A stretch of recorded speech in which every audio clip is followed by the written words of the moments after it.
Humans have a really great bug in their behavior that ends up being an amazing feature as well. We're incredibly capable of thinking out into the future, but we're also just as incredible at being able to ignore what's going to happen out in the future from our present actions and ignore it completely. There's a great sculpture about this in Germany of a group of politicians arguing about environmental degradation while they're starting to clearly drown. Of course, climate change is going to be what's coming to mind when somebody brings this up, but there's a number of issues that are starting to stare us in the face that we're choosing to ignore and not even notice altogether. And not even notice altogether. Because, I mean, let's be real, being able to ignore what's going to happen out into the future allows us to be a lot better at being able to go about our day to day. And typically, the way these things go is that we're not going to fully understand what's happening until it reaches a tipping point. The drastic dive in global birth rates is one of these issues. Something that the US is going to be hit a little less hard and have it happen a little later than, say, Germany. America is not immune to this. A decrease in birth rates, of course, means a decrease in population. But it also means it's not something that you see right away. You're going to have to look for leading indicators. And one of those is to look at spots that require new people coming in. Schools, and particularly colleges, are a great place to start seeing this. But also at the same time, what's not so great about seeing this is the massive hit that colleges and universities are starting to experience this year, as the total number of available people for higher education has nosedived. The hard spot is if you want more people in that traditional college age to get into higher education, well, you need to start having people 18 years ago. Lower college education just means it's going to trickle into the workforce next, before the waves continue up and up to other numerous areas of our society and economy. So, to me, how colleges, as one indicator, is going to be handled is worth watching. Because, like many other parts of the world, the highest echelons of universities are unlikely to even notice this trend.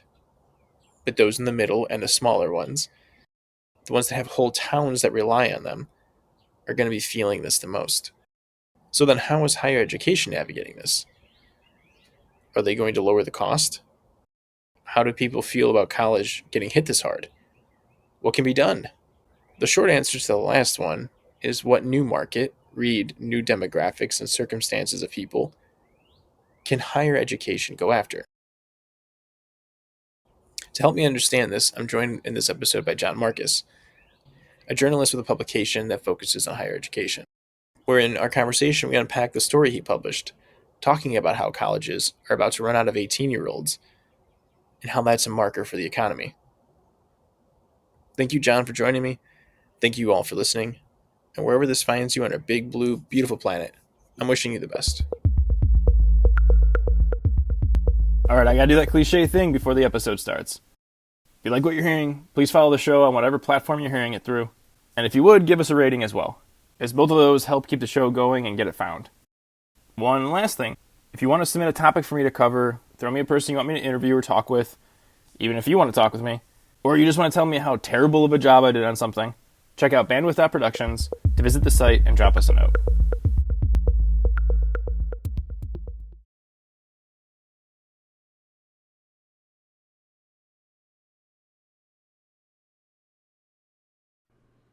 Awesome. Jon, would you just quickly introduce yourself? Sure. I'm Jon Marcus. I'm the higher education editor at the Hechinger Report. Awesome. So we're going to be diving into higher education and demographic collapse, all fun things. But before, I always like to ask folks when they first join, what do you like to do that makes you happy?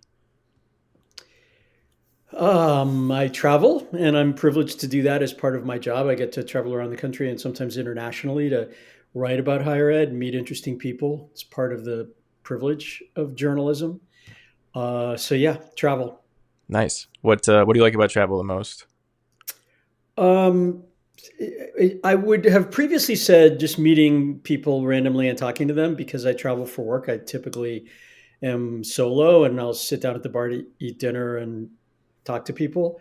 That's gotten dicier lately, especially around this country. So, but generally, yeah, just sort of meeting interesting people. They're interesting by definition. That's why I'm talking to them as a journalist. So, yeah, the people are the best part. And internationally, like the spontaneity of just sort of like meeting strangers from around the world and finding things in common. That's unbeatable. Totally. Yeah, the I used to travel weekly pretty much for work, and the question of what do you like to do that makes you happy is actually came from that of sparking conversations with others and finding kind of an escape rope out of the mundane questions of are you from whichever city we're flying to or from. Um, so I can resonate with that. So what we want to talk about though is demographics and higher ed, and this is something that in the past I want to say like 2.5 years, demographic situation and globally in general is something that's been become increasingly more of my attention as far as what's drawing me in to learn more about it because globally the population's in an interesting state. So when I saw your article about higher ed in particular, which is an industry I've done quite a bit of work in, I thought it was interesting. So what I want to do is I want to try to summarize some key points and then let me know where I got it wrong, and then I'm going to follow this up with a question, a series of questions, really. But so the crux of it is that there's a demographic drop off, and the number of babies that were being born started somewhere in earnest around the Great Recession, around 2007. And since it takes humans a long time to grow and go to college, right about now we're starting to see the bigger effects of that demographic drop off. And that namely the fall of this year, 2025, is when the number of teens that'll be entering college age drops off significantly. And that drop off is going to be exacerbated by the decrease in college enrollment that was already happening over the past handful of years. So there's a decrease in enrollment already, and then there's a demographic drop off that's coming. And what I'm curious is there anything in there that I missed, and are the effects of this demographic drop off going to take a while? Kind of like seeing the babies that were slowing down being born in 2007 to right now. Are we going to see the effects of it, or is it going to be something that's going to be felt viscerally much quicker? That's a really interesting question. Let me add a few things to what you were saying. People Perfect. do stop having children during economic downturns. And so, it's been 18 years now since the Great Recession started. The birth rate never recovered. There was a tiny blip after COVID where fertility went up like by about 1%, but generally people just stopped having children. Um, and that's about to hit.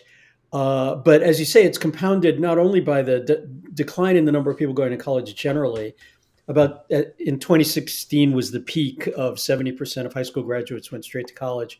We're now down around the 60% level. That's a dramatic decline. There was a little bit, if you've noticed, there have been reading some of the news coverage, there's a little bit of a recovery this fall back to pre-pandemic levels, but there's no way that we're not going to see this demographic decline show up in college enrollment. At the end of this year is when it hits recruiting offices at universities and colleges. This current class of high school students, high school seniors, is the last big class. The drop off will be gradual. It will be constant, however, and persistent. The demographic cliff was initially projected to go between 2026 and 2033. Now there's a projection of a second demographic cliff after that. So we have at least until 2039 in which every year but one will see a decrease in the number of 18-year-olds. When will that show up? There are two answers to that question. One is, again, it will be gradual. But two, where it really matters and where people should be paying attention to this, even if they don't have kids in college or on their way to college or work at a college or care about a college, it's going to affect the pipeline of workers with degrees. Somebody needs to have college degrees. There are jobs in our economy that require college educations. Not all of them, but many of them. And that's where employers are beginning to be worried. So that pipeline is like 4 years out. We begin to see the number of 18-year-olds, or sorry, the number of college graduates decline. And employers are worried. Already it's happening in fields like semiconductor production. There's a new semiconductor plant in Arizona where they can't find enough skilled workers. You've got, on top of everything else that we've been talking about, you've got this huge wave of retirements among baby boomers, who were the most educated generation. And that's a lot of people leaving the workforce at the same time that there are fewer people coming into it. Yeah, I was actually going to comment on that because, one of the things that like I studied international relations and geopolitics in undergrad, and it was always curious to me that typically the demographics is more of a footnote in that type of field. And once I started kind of getting opened up more to this demographics, essentially the size of generations. Baby boomers were by far the largest generation. You have Gen X, which was significantly smaller. Then you have millennials, which is only a little bit smaller than baby boomers. But then once you start getting into Gen Z and Gen Alpha, it's going down and down quite a bit with each one. So what was curious to me is that we have in mass the largest workforce retiring right now, and we're essentially going to be middle heavy with millennials and Gen X in there, and but the bottom part is it's not going to be able to replace what is both leaving and then the demand, and especially certain industries. So I'm curious to unpack what you said about the semiconductors. Is the need of the college educated becoming more asymmetric between different fields, or in mass is it still there's a large number of graduates that are going to be required? That's a really complicated question. I think a lot of critics suggest, and I think legitimately, that employers ask for college degrees for jobs that don't really require them. College graduation has kind of been a filtering device. It makes it easier for hiring managers to kind of narrow down applicants. But I think that there's a growing body of a consensus that not everybody, not all jobs require a degree. But then there's all kinds of gradations there. One of the areas where enrollment has gone down most quickly is in community colleges, and community colleges tend to educate people that work in the middle. These are jobs that are called middle skills jobs. The person that answers the phone when you try to make an appointment with your doctor. Construction industries often require some post-secondary education, and that's typically in community colleges. So that's been a particular drop-off. Then at the high end of the kind of the workforce, you've got people that require significant education, and here we have already a 10% decline in the last 10 years in college enrollment, 2 million fewer college students than there were 10 years ago. So we're already seeing the effect of that. You're hearing that in the conversation about H-1B visas, which are visas for highly skilled workers. Again, like, I'm not picking sides here, but there doesn't seem to be enough domestic talent in tech and engineering. And so there's a demand among employers to allow more international immigration for that purpose, or to allow to do something that we don't do. And this is seemingly illogical. We are the destination for a lot of the smartest international students in the world come here and learn at the greatest universities on the planet, and then we make them leave and they go home and compete against us. So there's very little opportunity for them to stay and work here. And competing economies, most notably Australia, the UK, and Canada, are recruiting students we've educated to come in and move there. So again, there's a lot of different interpretations of what's happening here, and a lot of ways of looking at what's happening with the degree trends. One last one is more positive, which is there's a shortage of people in the trades. Again, because you have a huge number of retirements, people in the trades tend to retire a little bit earlier. It's more physically taxing and manual labor. There is a huge increase in enrollment in trades and vocational programs. So in one sense, that's because people see it as a less expensive, faster way into the workforce. Also, those jobs pay pretty well. So there's at least that going on. There are people beginning to move into the trades, an area where we already saw some shortage.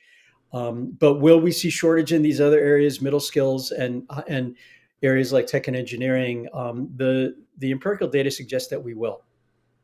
That's Yeah, well, I guess there's one bright spot. That's good to hear.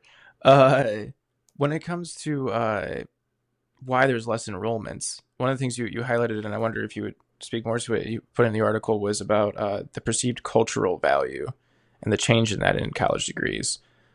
Is there any inkling of in the data or in your research that gives you ideas as to why less folks are going to college? Is it the cost of it? Is it just the value of it? Is it because they employers are asking for degrees, or I'm sorry, asking for positions that don't really require a degree? Or do you have ideas on that? Yeah, it's absolutely the cost. It's absolutely, we've finally reached a point when it just costs too much. And when I write stories like this, the universal reaction of parents in particular is it serves the colleges right. This was inevitable given the path of cost. Ironically, by the way, the cost of tuition is actually going down now when adjusted for inflation. That's what happens when the demand declines. The cost for residential students of food and residence halls is actually going up faster than inflation. That's driving a lot of the cost of college.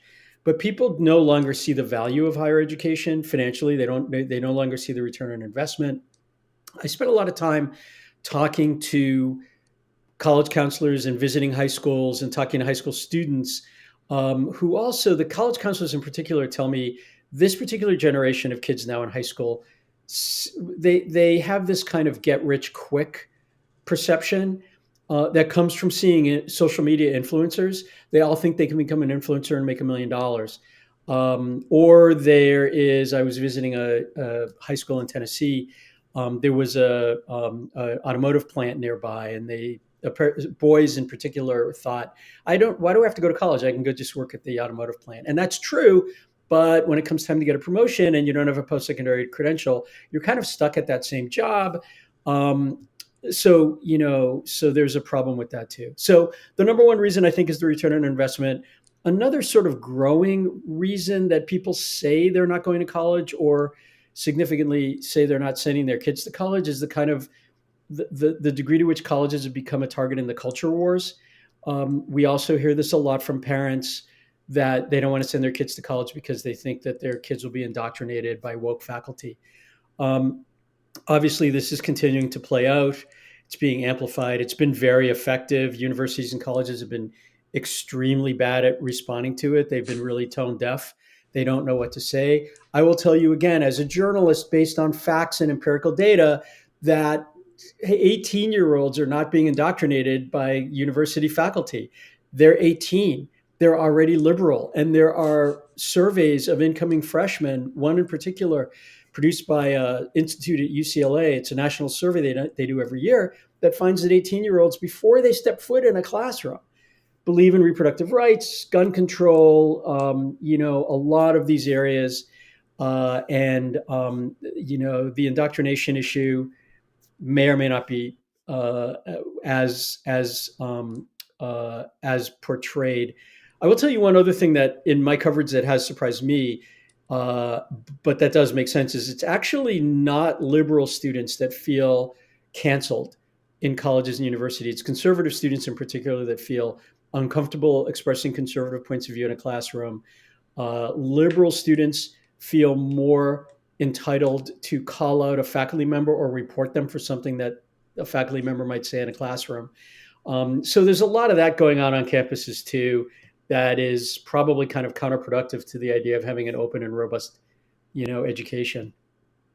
Yeah, the complexities of our time. I mean, there's always that uh, saying of like, if you're not liberal by a certain age, you don't have a heart. If you're not conservative by another age, you don't have a brain, which I think is totally not true. But I think is at least the truism to say of the skewing. And I found myself in the past several years reading a lot of books and news articles and seeking them out from like the 60s. And it's amazing how much of these type of conversations have just changed.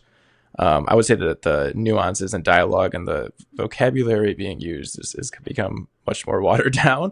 But as far as like sending kids to college and concerns about what they're going to be learning, back then it was a lot of communism, and now you just swap it out with woke, and it almost sounds exactly the same. Do you think that there's any justification in the perceived value loss because of the cost? Like, the is the cost still worth the? Do you think that there's a perception is valid, or think? Yes, Yeah. I do. I absolutely do. And I will tell you that after decades of covering this, of the broad kind of idea that people that run colleges and universities are the smartest people in the world, when you look closely, they have really abysmal outcomes. Does everybody that go to Harvard graduate in 4 years? Yeah. But if you look at universities and colleges collectively, and we do tend to look at industries collectively, not pick out one company or another. So if you look collectively at universities and colleges, of the students who enroll in a 4 year institution, only 43% of them finish in 4 years. If you were a private business and only 43% of your customers got what they paid for, you'd be out of business. Two-thirds of students take 6 years or more. A third of students never graduate at all. 44 million Americans started college and never finished. A lot of them have debt and no credential. They're angry. That also contributes to the sort of anti-college sentiment out there, I think. Um, in many other ways, colleges and universities have really terrible outcomes, in everything from the proportion of patents they produce. Universities and colleges like to refer to themselves as engines of innovation, and a lot of the research that they do is basic research. It's not meant to produce a product.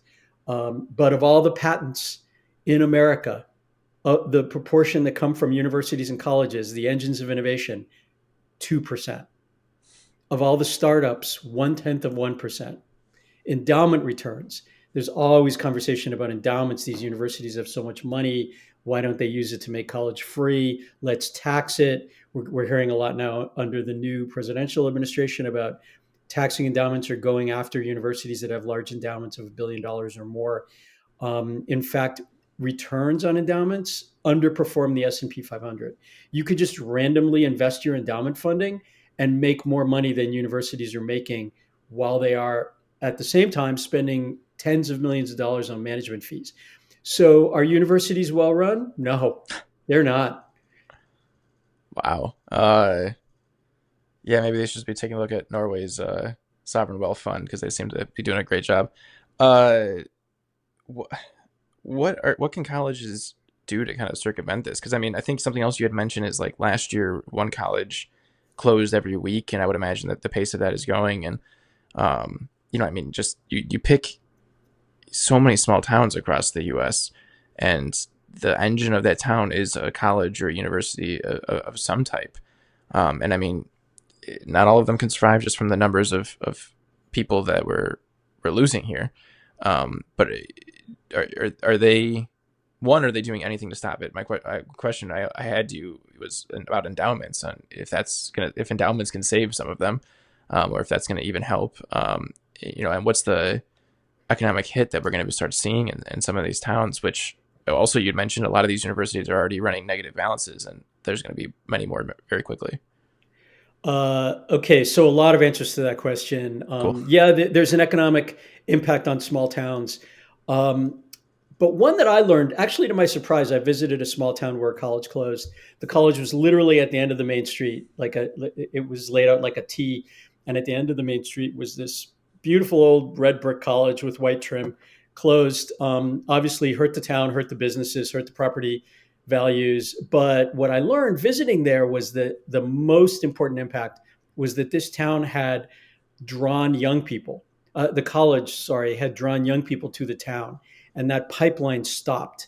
And that's, I think, the most important impact, especially because a lot of the small colleges that are closing, excuse me, are in not only small towns, but in rural places. And so, you have rural areas that need to diversify their economies and also need to draw young people to start businesses, to work in existing businesses, to add sort of youth and energy to these communities. The town that I was talking about was in Vermont, which is the second oldest state in the country by the average age of population. And the other problem with the other economic impact of colleges that close, especially in rural areas, is that rural areas are already underserved by higher education. A lot of these colleges are in rural areas. They're closing. Um, Students who live in those areas, rural students, again, survey data show they tend not to want to travel far to go to college. They want a college close by, and there aren't any anymore. And where there are public regional universities in rural areas, they're cutting majors, not one or two of them, but 2 dozen in places like West Virginia University, Henderson, Arkansas, um, Emporia, Kansas. So those are some of the less well understood economic impacts, in addition to sort of like closing your campus and putting the pizza joint out of business and watching the faculty move away.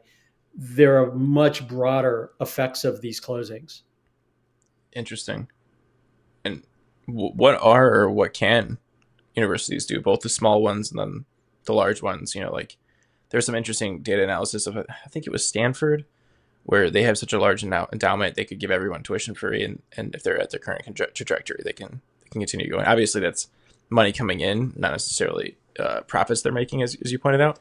But is there anything that up the value chain from small universities all the way up through larger ones that they could do to uh, stem the tide or keep it going or diversify or whatnot?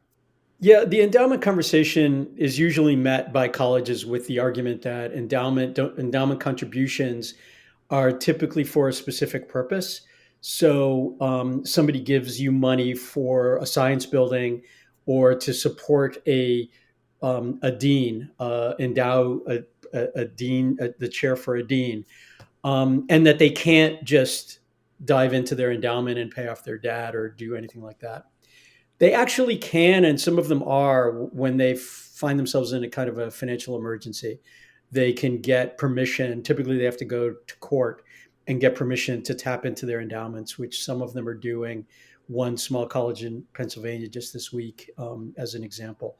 What else can they do? Well, getting back to my point about who's running these places, they've known this demographic cliff has been coming for more than a decade. Since 2008, we have all known that the birth rate has been going down. I don't really see them having done much.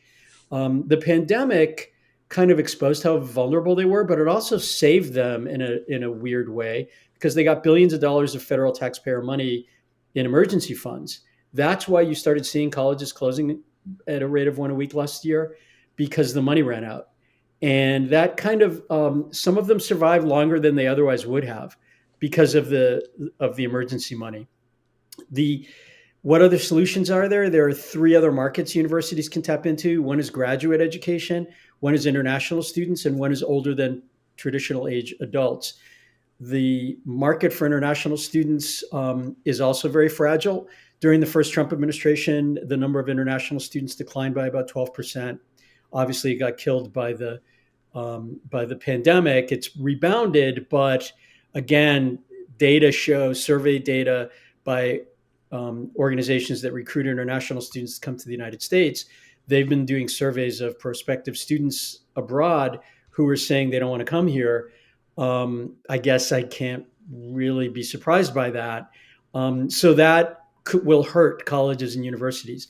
Graduate education is growing, but when you look more closely, the graduate education also is being fueled largely by international enrollment, not by domestic enrollment.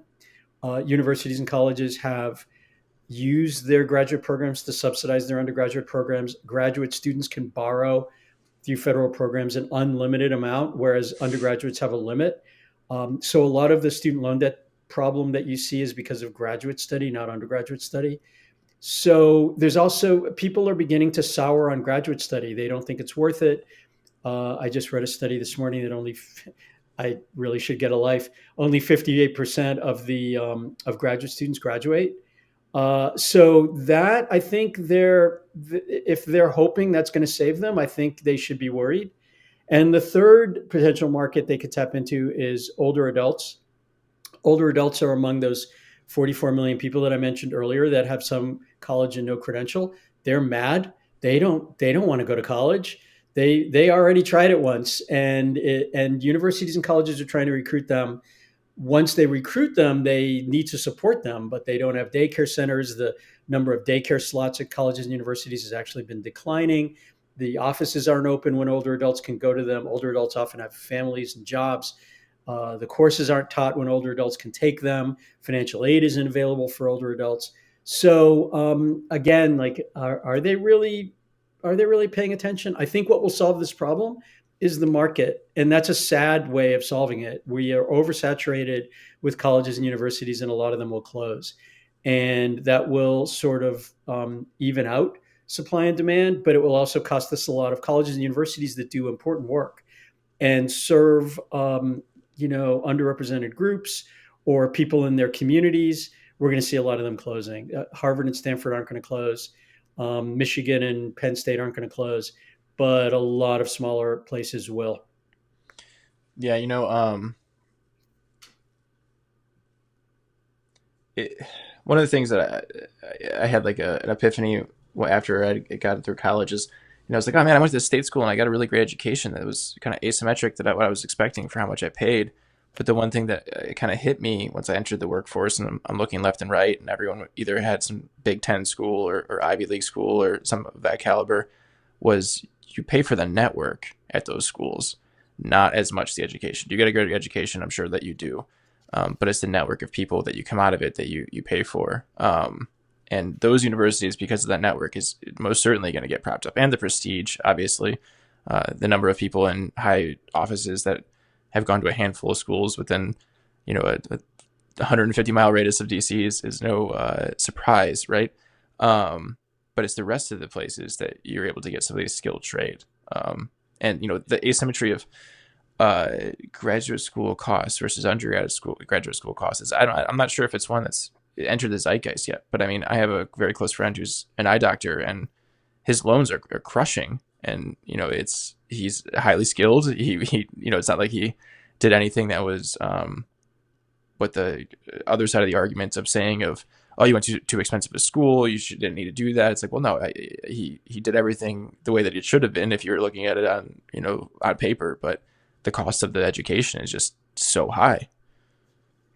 Yeah, and all of that, when we're talking about the sort of broader impacts on the economy, all of that also is having a broader effect. Again, proven empirically that people are putting off having families, buying houses, spending money, and that's important in a consumer-based Yep. economy because they're paying back their college loans. There's some huge proportion of people over 60 that still have college loan debt. I interviewed one woman who said something like, my debt is going to live longer than I will, and that's forcing people to delay retirement. We have to ask ourselves, where did all that money go? Right. Where did all that money go into these institutions? What are we getting for it? And again, I'm painting with a broad brush, but as you say, when you go to a top school, you do have a huge return on your investment. Most of us don't. The more elite and selective institutions enroll the tiniest proportion of Americans. There is, you used the word bright spot earlier. There is a bright spot of this demographic shift in the decline in enrollment, which is, as I mentioned, the price of tuition when adjusted for inflation is actually going down. It's kind of, to me, like, you have to ask the bigger question: why couldn't they do that before? Why did we have to wait until they were forced, until their endless supply of students dried up before they figured out a way to make it cheaper? The other thing that's happened is it's easier to get in, not surprisingly. The proportion of students who apply to college who are accepted, and this is not open access institutions to take everyone, but separating those out, the proportion of students who apply and get in is up 7.5 percentage points over the last 10 years. 76% of people who apply to college get in. You're going to get into college. This mythology that it's hard to get into college has been perpetuated by college. And, it puts them in the driver's seat if we think that we're lucky that they're even talking to us, because then we don't negotiate for more financial aid. We don't play institutions off each other for giving us a better deal. And we should, because right now it's a buyer's market. Yeah, it's a buyer's market. That's I guess another bright spot in this. If you're looking to go to college, you're in control. Um, I mean, I think our culture and also human nature dictate us to be far more short-sighted. So, I mean, why I would say why didn't colleges do this? Well, they were making a lot of fucking money, so why would they? As far as like economic impact, is there also I wanted to just ask something I forgot to mention earlier was municipal bonds is one of the largest ways that these uh, universities writ large are getting funding as far as loans and whatnot. Is this impacting the municipalities that when they go belly up? Um, no, because what it would impact would be the investors in the municipal bonds, and something like 22 or 24 higher education institutions last year either defaulted on their bonds or were at risk of defaulting on their bonds. When we talk about higher education debt, we tend to think about student loan debt, but institutional debt is huge. It's hundreds of billions of dollars that universities and colleges have borrowed. In that respect, I don't blame them entirely, especially over the period of time around the pandemic. There was a lot of borrowing. That's largely because interest rates were very low. So that was actually fiscally smart.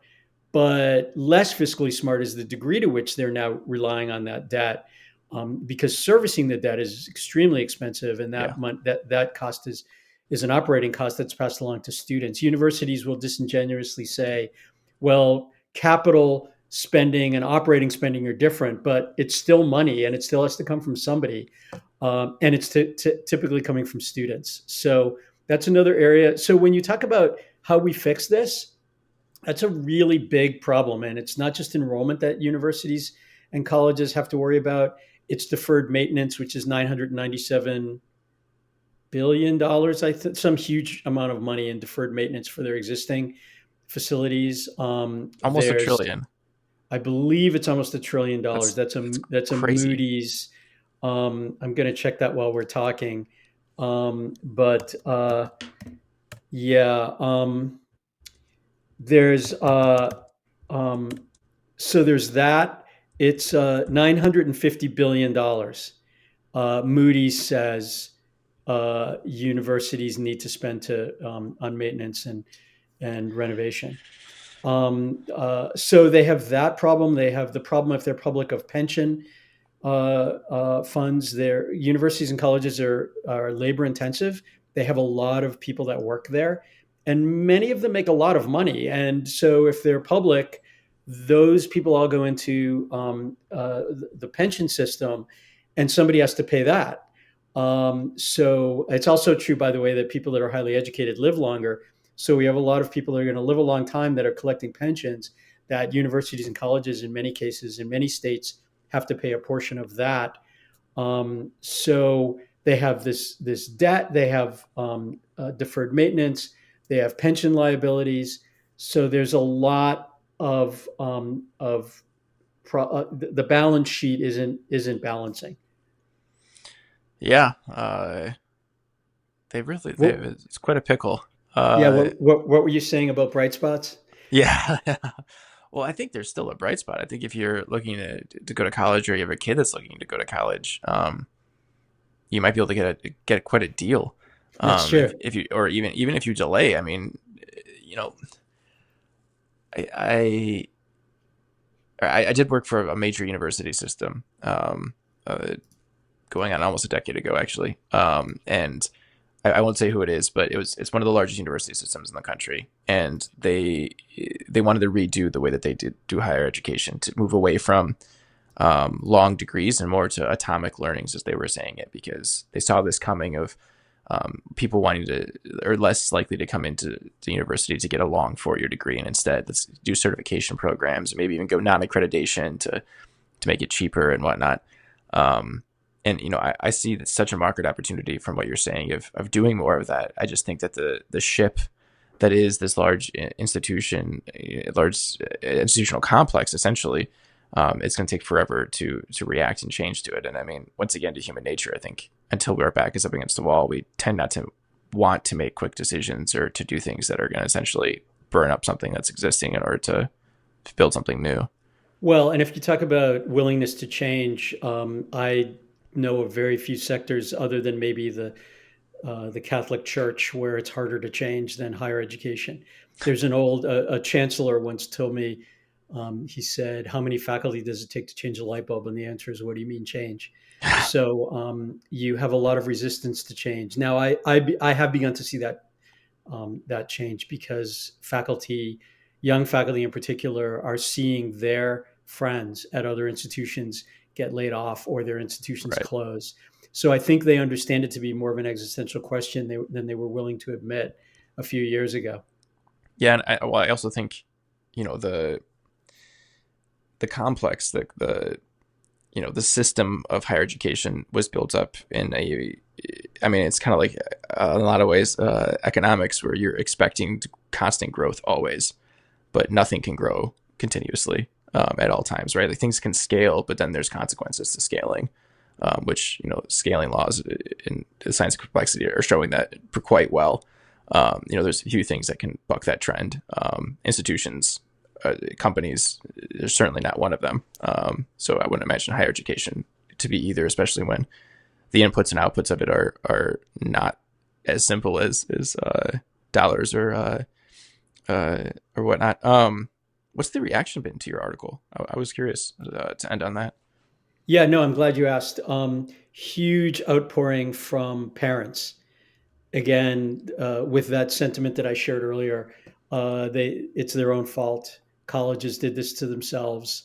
There, a few people saying, "Well, let's make college free," or suggesting other kinds of social, um, sort of massive policy changes that are absolutely not going to happen, at least not under this presidential administration. And But a lot of anger, a lot of real anger, because I think people do believe in the promise of higher education, of climbing the ladder of economic mobility, and they're angry that they feel that it's now out of their financial reach. I should say, because I've been critical of colleges and universities, that this comes from a place of understanding how important they are. Our economic rivals are building universities like crazy, China and India notably, and their college going rates are going up and our college going rates are going down.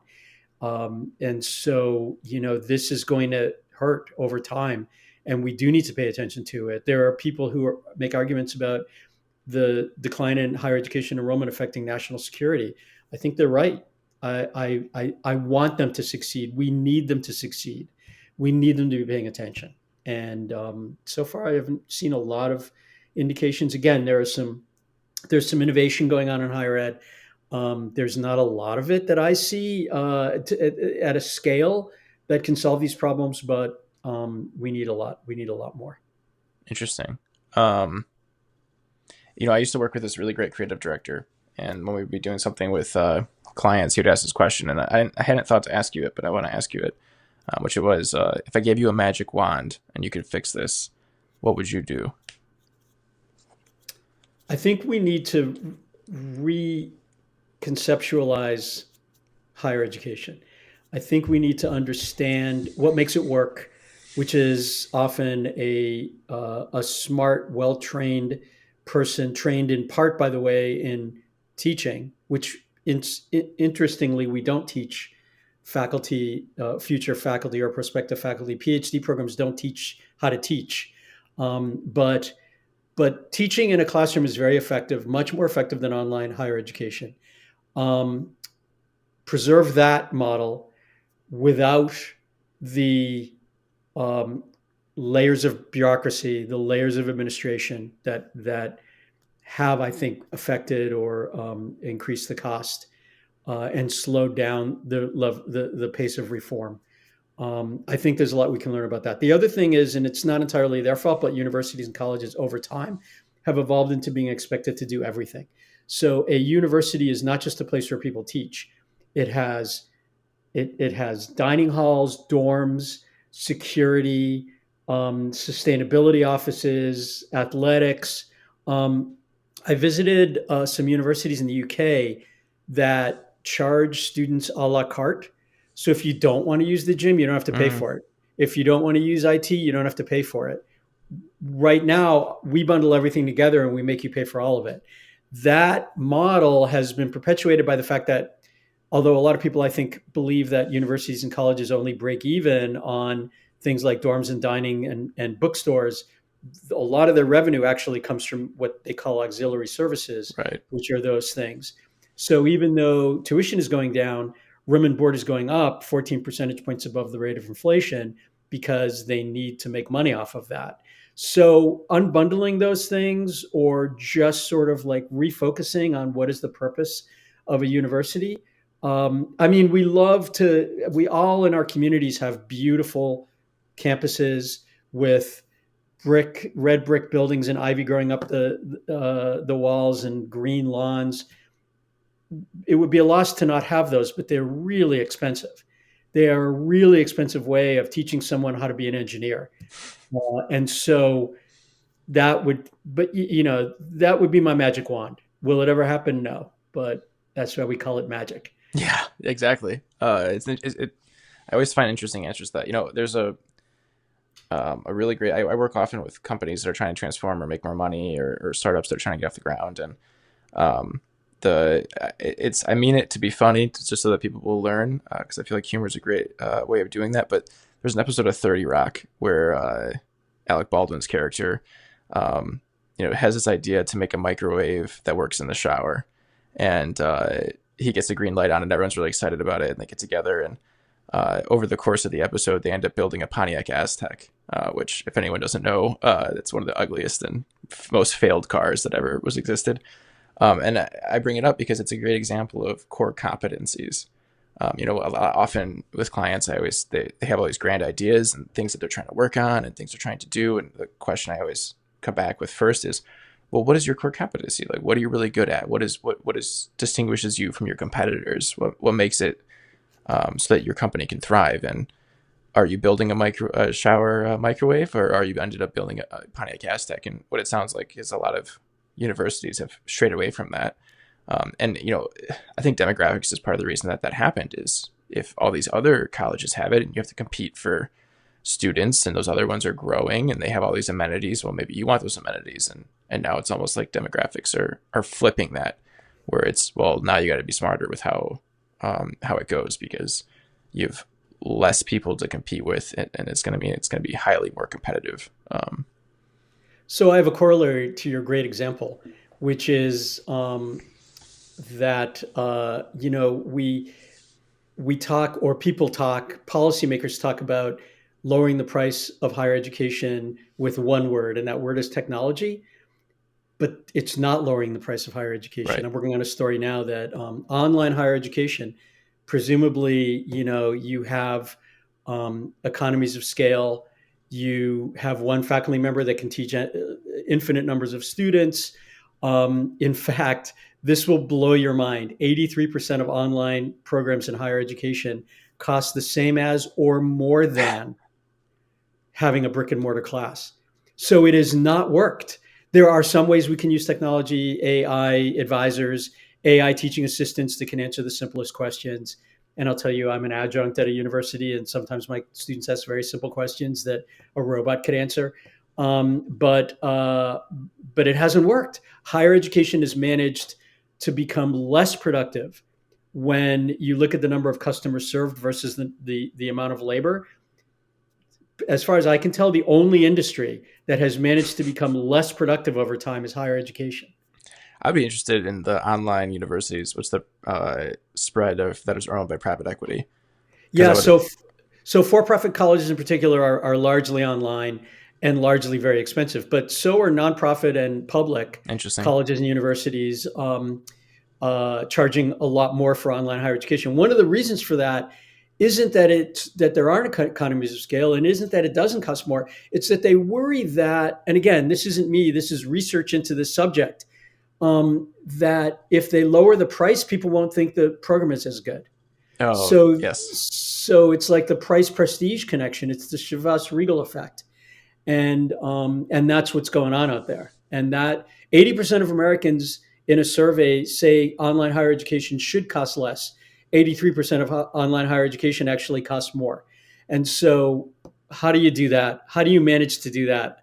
That's like taking a microwave and building a Pontiac Aztec. 100. Yeah, totally. I think there is something to, I don't know if you're familiar with Rory Sutherland, but he does a lot of great talk about marketing. And there really is something to if it costs more, you feel like you get more. But when it comes to online, I think across the board, and anyone who I've ever met that went to school online have always said you do not get as much out of it as in a course that you're inside a building. And going back to the networking comment I made earlier, you just can't get that same network from an online degree. I mean, I've done work with MBA programs as well, and every single one of them I talk to, what they actually talk about is the network.